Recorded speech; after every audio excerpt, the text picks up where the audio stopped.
항암제는 역사적으로 굉장히 오래전부터 개발이 되어 왔고요.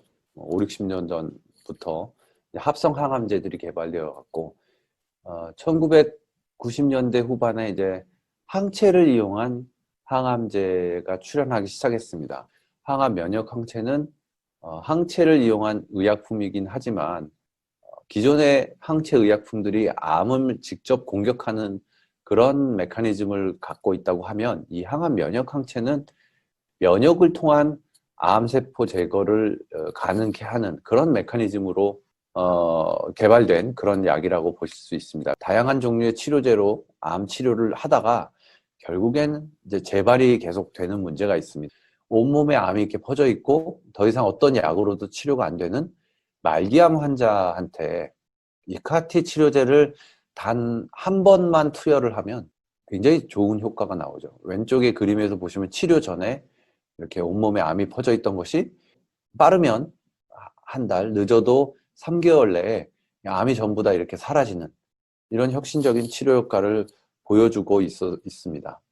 예스카르타의 사례를 보면 개발 기간이 3년이 안 걸렸어요. 36개월이 안 걸릴 정도로 빠르게 허가가 가능한 약입니다. 이렇게 빠르게 개발할 수 있는 이유는 앞서 말씀드렸듯이 오랜 투약 기간이 필요하지 않은 단회 투여만 하면 되고, 그리고 약효도 한 달에서 3개월 내에 다 나오기 때문에 이렇게 빠르게 개발이 가능한 약이 되겠습니다. 저희 회사는 카이스트의 김찬혁 교수 생명과학계에 계시죠. 카티, 우리나라 이제 카티 가장 유명한 카티 전문가고, 그리고 항체 전문가인 유화여대 심윤보 교수님, 그리고 저는 기업에서 오래 근무를 했고요. 이제 한 17년 정도 제약기업에서 근무를 했습니다. 지금까지 누적으로는 한 615억 정도의 투자를 받았습니다. 오른쪽에 있는 회사들이 저희 회사에 투자한 투자자들인데요. 우리나라에 내노라 하는 투자 회사들은 거의 대부분 저희 회사에 투자를 했다. 이렇게 보시면 되겠습니다. 저희 기술을 간략하게 개념적으로 설명을 드리는 게 오른쪽에 있는 벤 다이어그램인데요. 암세포 특이적인 새로운 T세포를 인위적으로 넣어주는 CAR-T 기술, 그리고 넣어준 T세포가 CAR-T세포가 암의 미세 종양 환경 내에서 이 면역 억제, 면역 관문 수용체를 통한 면역 억제를 극복할 수 있는 이 두 가지의 특징을 하나로 묶은 이 교집합에 해당되는 것이 저희의 기술이라고 하겠습니다. 그래서 저희가 오비스라는 이름을 붙였고요. 오비스의 의미는 Overcome Immune Suppression, CAR-T 세포가 암에 의한 면역 억제 현상을 극복하는 기술입니다. 이제 저희 회사는 저와 그리고 좀 이따 설명드릴 이제 기술연구소의 김영철 상무님, 그리고 저희 생산기술센터 임상용 의약품을 생산하기 위한 GMP가 서울에 있는데요. 생산기술센터로, 그리고 임상을 담당하는 임상기술센터 이렇게 연계되어 있고, 총원은 지금 40명. 그래서 병원과의 협력이 굉장히 중요한 치료제고요. 뭐 병원에서 출발해서 공장으로 샘플이 가면 공장에서 CAR-T를 제조해서 다시 병원으로 가는 그런 구조가 되어 있기 때문에 미국에 있는 유명한 CAR-T 회사들이 전부 다 그보다 더 유명한 그런 큰 병원들과 협력을 하고 있습니다. 그래서 저희도 국내에서 최초로 삼성서울병원과 전략적인 협력 관계를 갖고 저희 GMP를 삼성서울병원 안에 만들었고요. 2019년 1월에 삼성병원 병원장님과 같이 공동연구에 대한 협약식도 하고, 그리고 올해 초에 병원 안에 저희가 한 80억 정도를 투자해서 이 CAR-T 치료제를 생산할 수 있는 GMP를 완공을 했습니다. 제가 항상 마지막에 보여드리는 슬라이드인데 우리가 목표로 하고 있는 최고봉, 이제 고형암이겠죠. 흔히 볼 수 있는, 주변에서 흔히 볼 수 있는 고형암을 우리가 목표로 한다고 하면, 사실 혈액암은 이 앞서 있는 주자들이 이 베이스 캠프에다가 텐트를 친 정도의 그 정도의 의미가 있다고 보실 수가 있겠습니다. 아직까지 아무도, 이 중에 아무도 이 높은 최고봉에 발을 디뎌본 적이 없는데, 저희가 임상을 시작하게 되면 저희도 이제 베이스 캠프를 하나 만든 셈이 될 거고요. 그리고 이제 최초의 최고봉 정복을 위해서, 그리고 한 발 한 발 열심히 노력해서 올라가도록 이렇게 하겠습니다.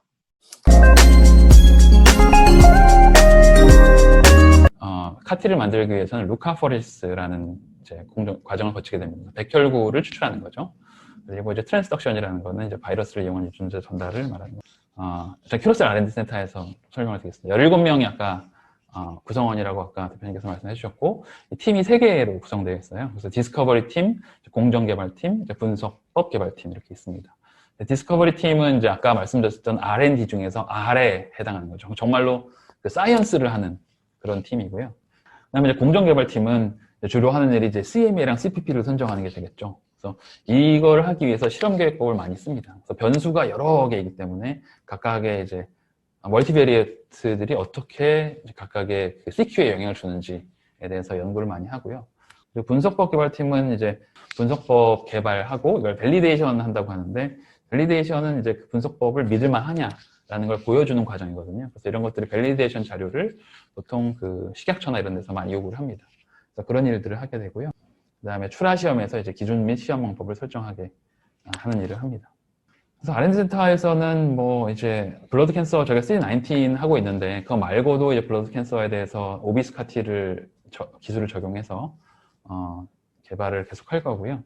그 다음에 이제 오비스 플랫폼 아까 말씀드렸던 것들 리서치에서 해야 되겠죠. 그래서 임프루먼트를 좀 할 거고, 궁극적으로는 고형암 아까 말씀하셨지만 이제 고형암에 대해서 할 거고, 그다음에 알로제닉 카티도 사실은 저희가 좀 개발을 해보려고 해요. 그래서 궁극적으로는 알로제닉 카티도 가야 되기 때문에 이런 것도 좀 개발을 하고자 하고 있습니다. 사업성 있는 아이템을 어떻게 선별하느냐라는 질문이 하나 있는데요. 사실 저희는 그런 부분 고민은 안 했어요. 왜냐하면 카티가 글로벌리 굉장히 관심을 많이 받는 아이템이고, 국내에서는 이거를 제대로 하는 회사가 없고, 그리고 항암제라는 것이 그 대상 환자가 몇 명이든 간에 암을 치료할 수 있는, 그것도 완치를 시킬 수 있는 종류의 치료제를 하면 그것은 사업성을 따지는 것이 큰 의미가 없을 만큼 꼭 필요한 약입니다. 그래서 물론 이제 같은 치료제, 비슷비슷한 치료제가 많이 존재한다고 하면 그 사이에서는 뭐 쟤들보다 우리 게 어느 정도 더 좋고, 저걸 쓰는 환자들이 몇 명이 있는데 우리 거는 몇 명이 써야 되고, 이런 걸 따져야 되는 상황이 분명히 있지만, 저희 같은 경우는 사실 그런 고민은 별로 없었고요, 창업 당시에는. 그리고 약을 개발하는 것이 어떤 기술을 손에 쥐고 있느냐보다는 더 중요한 건 환자한테 어떤 베네핏을 줄 수 있냐. 그걸 보통 이제 메디컬 언맷 니즈라고 하는데요.